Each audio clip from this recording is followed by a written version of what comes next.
we're going to look at how we can do some chest supported upper back rows. So this is sometimes called upper back rows, it's sometimes called high rows.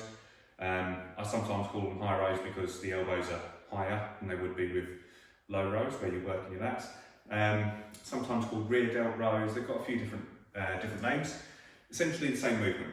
We're going to use a chest support today so that Vicky's going to have something to drive her chest into, which means she's going to be able to produce more force through the muscles on her back.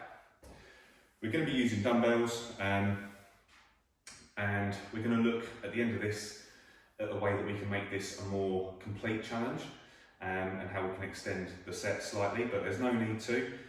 You can just do this one set on its own with one set of dumbbells. That doesn't really make sense, does it? We'll get there. Does make sense. That's fine. Okay. Right, so Vicky's going to lay herself down. She's going to take hold of the dumbbells. Okay, she can go for the 5 kilo ones to start with. There you go. So, at this position, those dumbbells are taking her hands and her arms down towards the floor, so she's going to stretch through between her shoulder blades, a stretch across the back of her shoulders. She's going to think about taking her shoulder blades together as she drives her elbows up towards the ceiling. So she's trying to close all of this as she brings those elbows as far back as she can. Good. The whole time she's trying to drive her chest in towards that pad. So this is a good exercise on its own, and this is where I maybe complicated things a bit earlier. So it's a good exercise on its own, but with this movement, it's going to be a real challenge up at the top here. So it's going to be a real challenge there. That's where it's going to be hardest.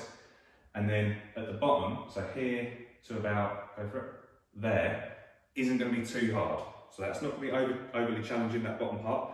So what she could do to make this a complete challenge through every inch of that range of motion, she could do a set of these where she's fatiguing here at the top, okay?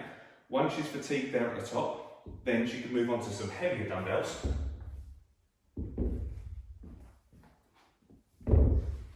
Didn't warn you about this. Yeah, I didn't warn you about this one. So now these are going to be a real challenge. She's probably not going to be able to get anywhere near that top position that she was at the start. Well done.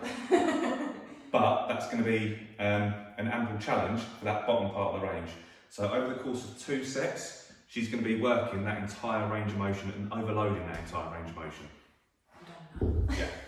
Well done. Thank you.